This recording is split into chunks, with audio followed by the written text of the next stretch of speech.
pag sira yung bike ko, inaayos ko yun.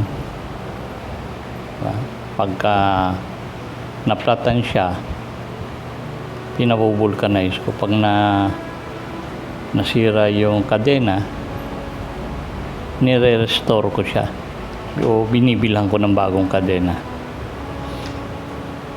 kasi mahal ko yung bike ko di ba? Pagka ang kapatid natin sa Panginoon nawala,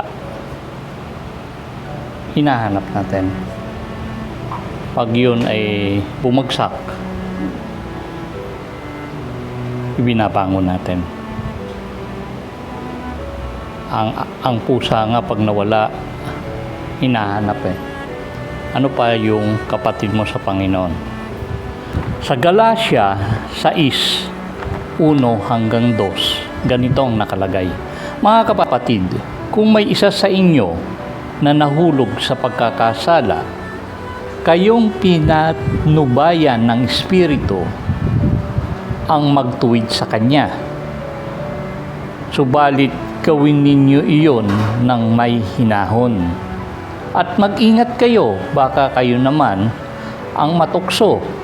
Verse 2, magtulungan kayo sa pagbuhat ng pasanin ng bawat isa.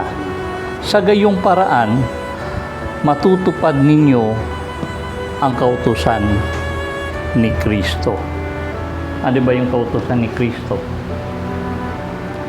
Ang kautusan ni Moises yung 10 Commandments, di ba? Ang kautusan ni Kristo ay nauwi sa dalawa lang, di ba? Ibigin mo ang Diyos ng buong puso, buong kaluluwa, ng buong lakas. At ang ikalawa, yung ibigin mo ang iyong kapwa gaya ng pag-ibig mo sa iyong sarili. Yun yung kautusan ni Kristo. Paano natin trinatrato ang ating ang kapatid? Paano ba natin trinatrato ang ating kapatid? Ayon sa kautusan ni Kristo ng may pag-ibig. Pag ang kapatid mo nahulog sa pagkakasala, kayong mga pinanatnubayanan ng Espiritu Santo, o sa madaling salita ay spiritual, ang magtuwid sa Kanya. Ang gawain, kaya may gawain para magmahalan tayo sa bawat isa, na may pakialam ka sa kapwa mo.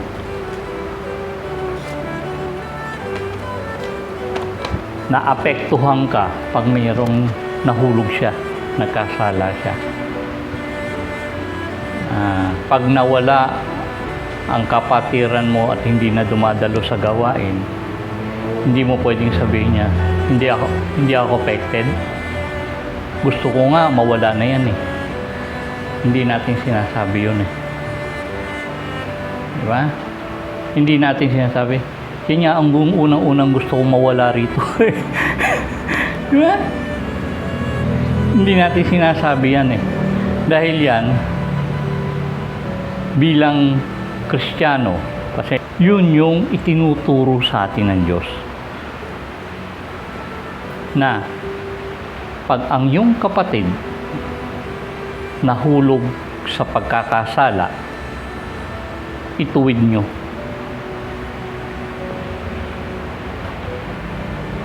Tinutuwid mo yung kapatid mo na nahulog sa kasalanan.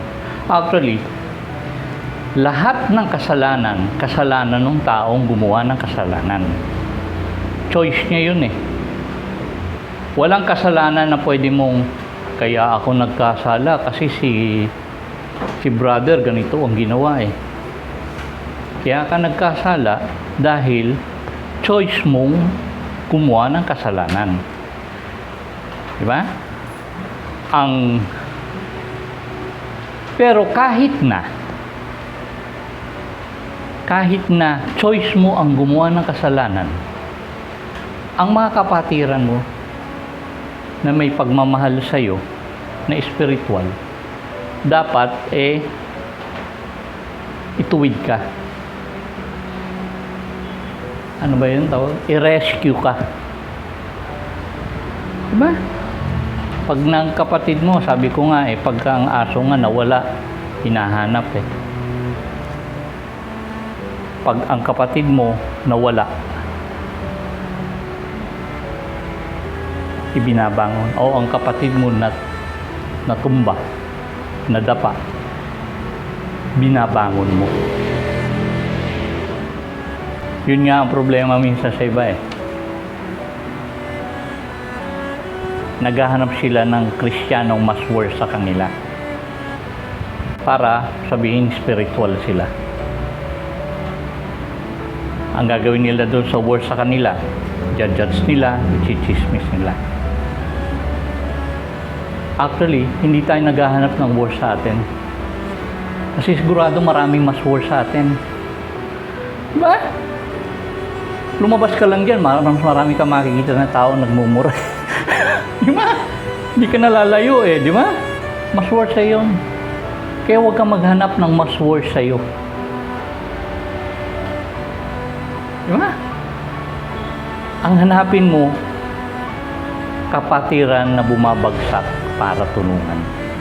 Yung taong nagja-judge sa kapatiran niya, isa lang ang maganda mong itanong ano bang ginawa mo para tulungan siya?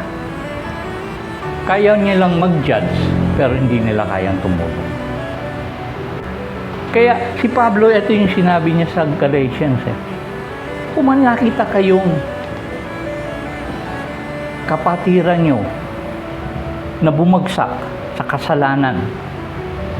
Imagine bumagsak sa kasalanan. Ibig sabihin kasalanan ng tao, kaya siya bumagsak sa kasalanan.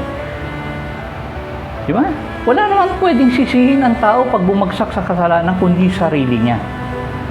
Pinili niya yun Ang gagawin mo, tulungan mo siya, i-rescue mo siya, buhatin mo siya, pulutin mo siya, buhatin mo ang pasanin niya. Di ba? At i-restore mo siya.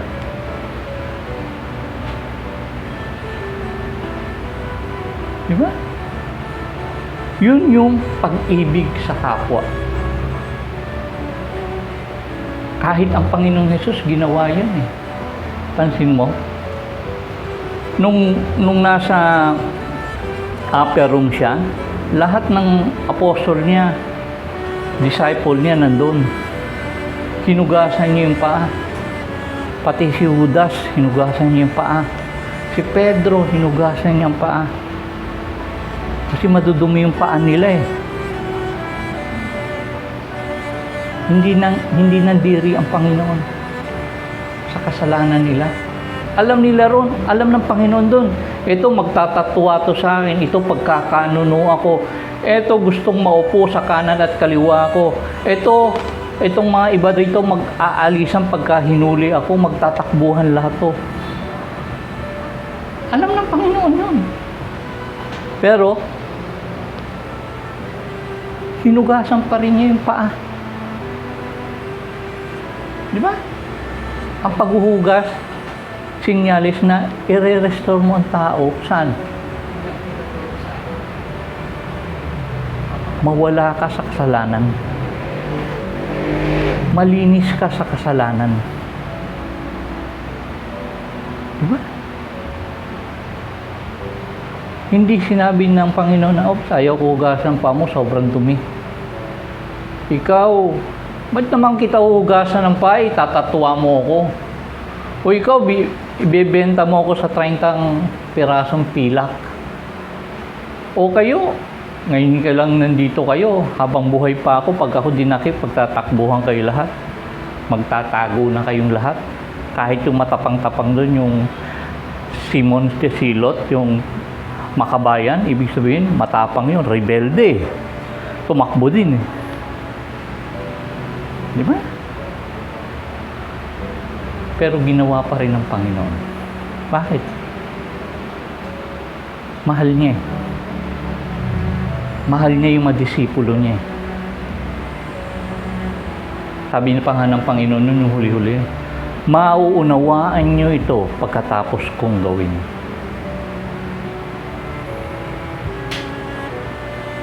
Dahil alam ng Panginoon, sa paglalakad natin sa spiritual, as we walk in the Spirit, ang iba nating kapatiran babagsak. Tayo yung tutulong sa kanila. Ang analogy rito ni Pablo ay yung paglalakad, kaya ang sinabi rito ay bumagsak. Kasi habang sila naglalakad sa kabanalan, may bumabagsak talaga. At walang tao magsasabi, kailanman hindi ako babagsak. Kailanman hindi kita kapagkakanuno, Panginoon. Baka bago tumilaok ang manok, 3 beses mo nang itinatuwa ang Panginoon. 3 beses ka na bumagsak. Sabi ko nga lahat tayo may kahinaan. May kalakasan tayo at may kahinaan. Lahat tayo meron nun. Ang iba lang hayag na hayag. Diba? Kaya kitang-kita natin, bumagsak si brother ganito. Kasi hayag na hayag yung kasalanan niya Ay yung kasalanan mo na hindi hayag, na bumagsak ka. Pagkaya nahayag, sinong dadampot sa'yo? Di yung kapatid mong nagmamahal sa'yo, natutulungan ka i-restore ka. Di ba? Dahil lahat tayo, markado lang ang iba sa kasalanan nila. Tayo hindi markado. Ang iba sa atin hindi markado yung kasalanan. Di ba? Kasi meron kasalanan na hindi hayag. Diba? Kaya nga sabi ko nga, ulitin ko yung verse 3 Kung inaakalan ninyong kayo'y nakahihigit sa iba, dinadaya nyo ang inyong sarili. Diba?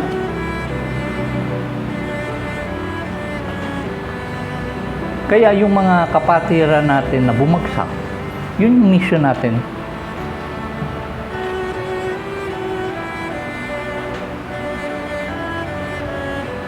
Maibalik sila sa Panginoon. Huwag mong dadahilan na hindi ako affected. Di ba? Apektado ka. Kung tunay kang Kristiyano, apektado ka. Diba? Pag ang kapatid mo sa laman nawala, hanapin mo nga Diba? Lalo na sa spiritual. Imbis na i-judge natin sila o i-chismis natin sila, tulungan natin sila.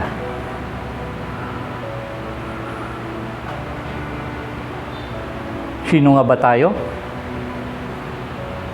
Tayo yung kapatid na binubuhat yung pasanin ng iba. Pagkapatid mo sa Panginoon, pagkapatid mo, totoo lang, alam mo yung lagay niya Hindi mo napansin yun? Pagkapatid mo sa Panginoon, pag linggo-linggo nag-uusap kayo, alam mo lagay niya spirituality. Ang spirituality niya Alam mo kung itong kapatid ko to nanghihina to. Di ba? Alam mo, ay, malakas siya ngayon, Panginoon. Oops, nanghihina siya. Ito, nag-backslide na to. Alam mo Di ba? Hindi kailangan magsalita yung kapatid mo pagka meron kayong fellowship. Alam mo kung sino dyan nanghihina, sino yung malakas, at sino yung bagsak na. Dahil bakit? Magkakapatid tayo. Hindi kailangan magsalita ng kapatid mo. Alam mo yan eh. Kaya, hindi mo na kailangan i-chismis. Dahil lahat kayong magkakapatid sa Panginoon, discern na niyo yun eh. Hindi mo na kailangan i-judge. Bagkus, kasi lang naman tao nag-judge. Alam mo bakit? Para sabihin masigit siya doon. Mas spiritual siya doon. Di ba? Nagmamagaling. Para sinasabi niyo, o tingnan mo yun, oh, bumagsak ko. Kala ko, lakas-lakas, dami-daming alam sa Bible, bagsak pala. Di ba? Di ba? Ganon, di ba? Oh, laging faithful sa gawain pala. Pag sa bahay nila, kung ano-anong ginagawa. Hindi mo na kailangan, dahil alam mo yun eh. Discern mo yun eh. Kaya imbis na i-judge, ano na lang? Tulungan. Pag ang kapatid mo natumba, binabangon mo.